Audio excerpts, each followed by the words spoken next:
welcome back to Sunflower Cottage Crochet. This is Sarah, and today's tutorial is the Tunisian Knit Stitch, which is the next in our Tunisian learning series. So I have before me some Lion Brand Heartland in, I think it's called Wheat, just some extra yarn I had laying around. It's a 4-weight, and then I also have my long Tunisian hook. This is a Furls Teak and Ebony in 6mm. You always want to go up a hook size, maybe 1.5 hook sizes to whatever the ball band says. So if this said 5mm, then I want to do 6.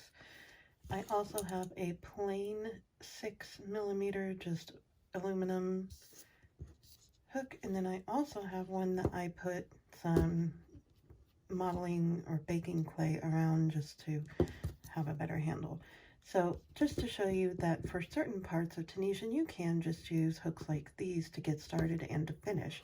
But when you're working on the body of the project, you will need the longer hook. So with that in mind, I do want to go over the knit stitch. Now, as I've said many times with Tunisian, is that it's a combination of knitting and crocheting. So we're going to have terms from both. And the knit stitch looks just like a knit stitch in knitting. It is not worked remotely the same though. So, I mean, I guess in a way you can kind of see it, but you'll see as we move forward. You will always start out with the foundation row, which is a forward and a return pass of basically a Tunisian simple stitch. And then you will work your first row of a forward and return pass of Tunisian knit stitch, or TKS.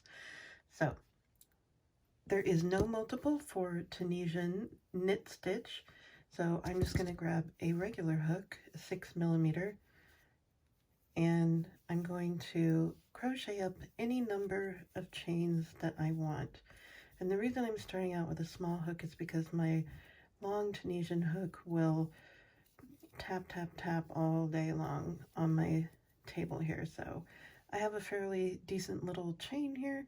That's where I'm going to stop. I didn't count. So now I'm going to set that one aside, and I could try to see if I can gather up all the stitches onto this one since it's such a small swatch, or I may go up to my Furls actual Tunisian hook. But to get started, I like to turn my chain over, but just so you can see, you need to start in the next chain and pull up a loop, because technically you've already got this one's right here.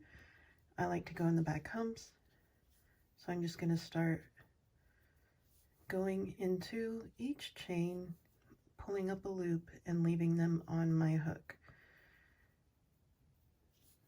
There we go. Okay, so I've gathered up all my loops, and as you can see, I have managed to be able to use this. Now, I am going to go ahead and switch, because this fat point where we are supposed to put our thumbs is kind of making things misshapen and making these loops much taller than these. And I don't want that. I want it even, which is why these are super long. So I'm going to go ahead and work this foundation row, and then I'm going to switch over to my actual Tunisian hook. So now I'm just going to chain 1 to create our left edge, and that just means you chain 1 like normal. You'll yarn over and pull through 1 loop. And to finish our foundation row, we're going to yarn over and pull through 2 all the way back. I don't know if you caught that, but my loop came off this rounded hook, which I don't normally use this tapered style so much. I like the inlines much better. But this is one I had. It's just an all aluminum to show you that you can do this on these as long as it's kind of a small project. But this loop came right off. And so as an example of things that can happen while you're doing Tunisian, you don't have to start over, just calmly put it back on. Cooler heads prevail. All right, so yarn over and pull through 2 all the way down until there's only 1 loop left on your hook. Okay, and at this point, I'm going to swap out and grab my tappy hook. All right, so I have my foundation row done, which again is just a Tunisian simple stitch. So now we're going to get into the Tunisian Knit Stitch, or TKS. For the TKS or Tunisian Knit Stitch, I need you to be able to see and identify these bars, of course, are very important. But what's even more important is that there is a back leg that goes with this front leg. It's barely visible back here because it's kind of wrapped, but it's right here. This also looks like the back side of a single crochet. So hopefully you can kind of see that. See that right there, the two legs and then the bar? That's basically what Tunisian is a bunch of single crochets, but it's worked in unique ways to create unique looks. So, I mean, there are half doubles and doubles, but most of it is single crochets. So this leg right here, the one that goes up and doesn't swoop, this is the back bar of this front bar, okay? So when I am looking at my foundation chain here, or foundation row, normally I would go under this bar right here, but instead I do still want to go kind of through there. But for a knit stitch, I want to come in this way and go behind the back leg, okay? So I am still kind of going through this, but I'm not coming out as if I'm working a front post stitch. I'm actually going to go through between the legs, as it were. I hope you can kind of see that. There we go. See the gap that I made when I moved the leg over? I'm just going to go through right there. Just trying to angle it so you can hopefully see that. But if you're looking at the back side, remember how we identified the back of that single crochet. Now I have gone between those legs, essentially. I know this is going to sound so weird. But yes, that is where we need to insert our hook. So when we're working on it instead, see, here's the bar that we would normally go under like so. But instead we're going to go between these legs like so. Okay, so again, we're going to do it nice and slow. And this is so worth doing because the look is what everybody wants from knitting. All right, so again, here's the first bar. And what I've done is I've put my finger behind here to kind of push this way. And I am, oh, if you can see, I'm trying, it's upside down, but I just went through and I pierced that single crochet essentially. Okay, and then I'm going to yarn over and pull up a loop. So it actually kind of forces that back leg to come out front, which is what's going to create that little knit look, the V. So the next one, find your bar and then just kind of push to the right of it out the back. And in the process, you'll end up splitting, here's the top bar of the back of the stitch. You'll end up splitting those legs anyway. So yarn over and pull up a loop and hold it. Find that next bar right here, go to the right of it and push out the back. Yarn over and pull up a loop. Okay, we're going to keep doing that. So find your next bar and go to the right of it, push out the back, yarn over and pull up a loop. So again, find your next bar, go just to the right of it and push out the back, yarn over and pull up a loop.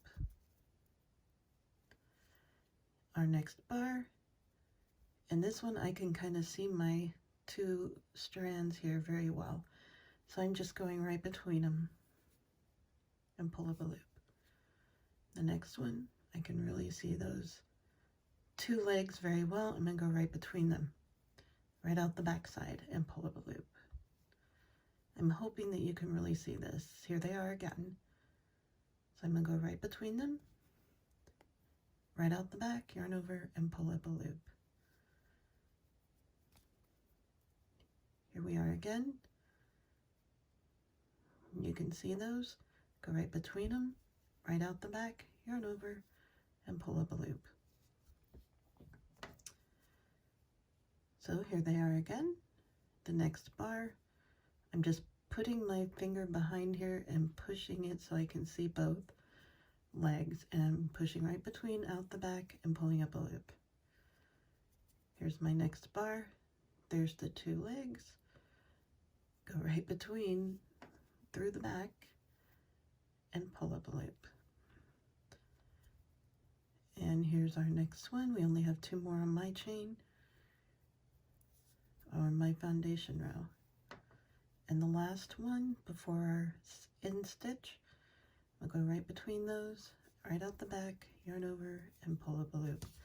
So now we have all of the actual stitches pulled up. And this is going to curl like something fierce. It's going to be the opposite of the purl. And again, on these left edge stitches, we need to grab both of those loops. So I'm just going to insert my hook through both of those. You always work your edge stitches like an edge stitch. They're not part of the body of your work. So we've gathered up our very first row of Tunisian knit stitches. And this is what the back looks like. It already looks like purl. So now we're going to chain one. So we're going to yarn over and pull through one loop. And that's our edge, left edge stitch. And now we're going to yarn over and pull through two, which is called a normal return pass. So we work our normal return, yarn over and pull through two all the way back.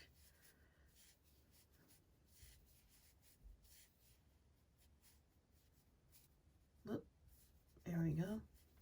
Pay attention to those little oops, because I'm showing you how you can fix that too.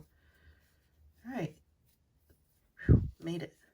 Now we can't see much because those stitches are small and they're kind of buried, but we're going to work a couple more rows on camera because practice makes perfect. All right, so now we're going to start over. We never worked this first edge stitch. The right edge is just the right edge. Again, these edge stitches are not part of the main body of your work. All right, so now we're going to go once again in between bars, okay?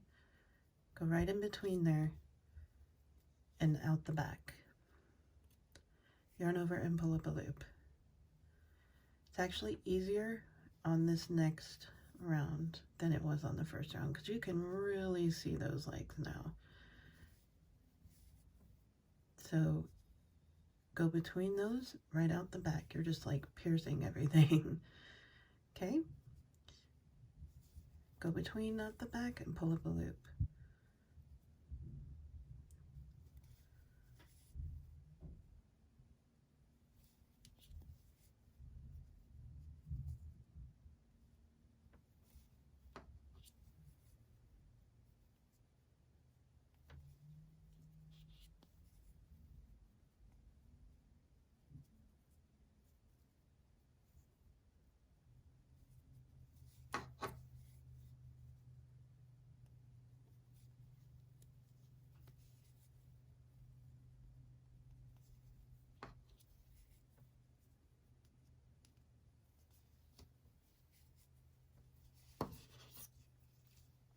All right, now we have gathered up all of those, and if you pull your work down, because it definitely is going to curl, you can now see that beautiful knit stitch that I love so much.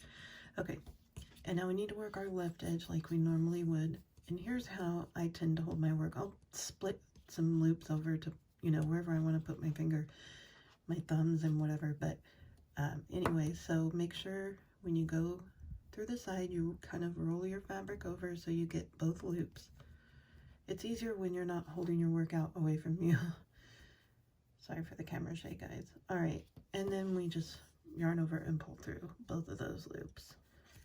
And now we work our regular return pass. So we're going to chain up one like normal, and then we're going to yarn over and pull through two all the way back until there's only one loop left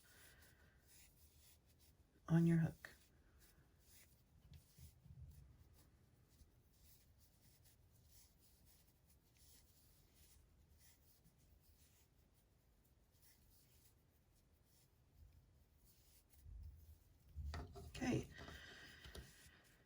And now when you push your fabric straight, you can really start to see those knit looking stitches. So what I'd like you to do is keep practicing, and I'll work another row with you on camera. Remember, do not work this first right edge. We need to go into this next bar. And you can really start to see those legs. Now the very first row is the hardest after your foundation row. But right between those, right there is where you need to go. From the front to the back, pull up a loop. Front to the back. And yeah, each row just seems to get so much easier as you do this. Okay, and now I'm going to work my left edge stitch like normal. And then I'm going to yarn over and pull through one for my chain up, and then I'm going to do a normal return pass. Sometimes called regular, means the same.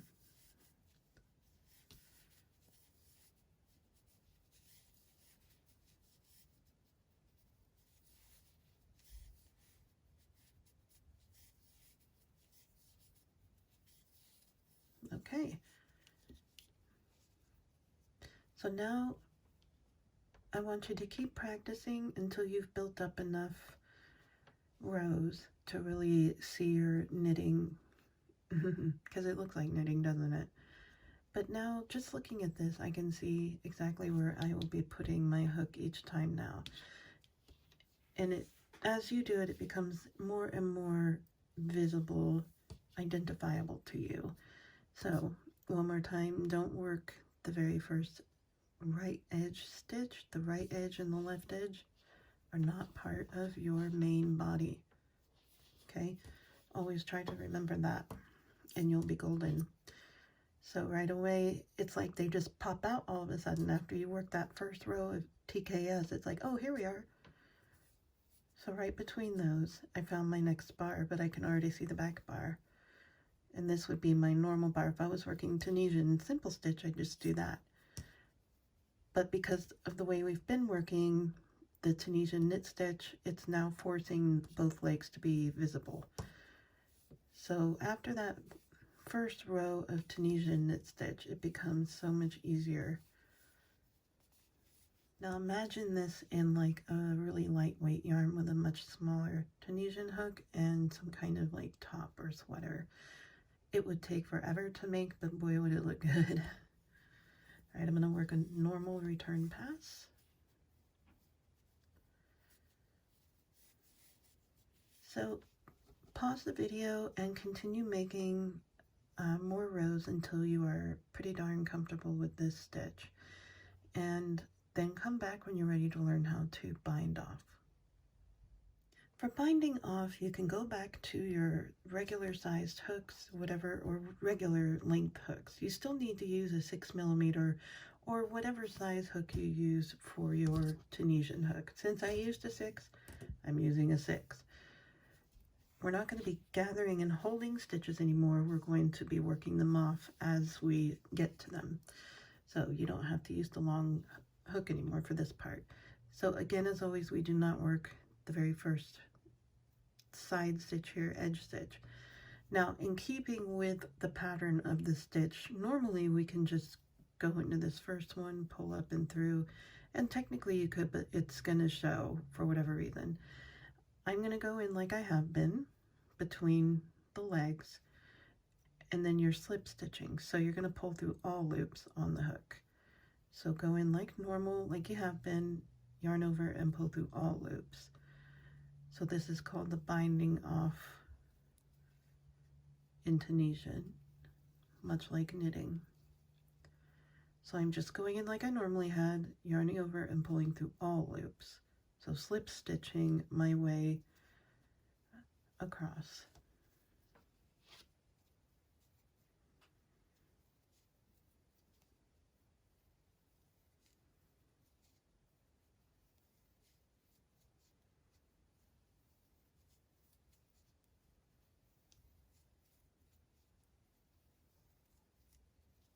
And now we work our left edge stitch like normal, grab both loops, but then we slip stitch that as well, and then you would fasten off how you fasten off. And that is the Tunisian knit stitch, complete with bind off. I hope that this tutorial was helpful. Please leave a like, a comment, and subscribe to the channel. And hit the little bell icon to be notified every time that we upload a new video. Alright, that's it guys. I'll see you in the next one. Bye.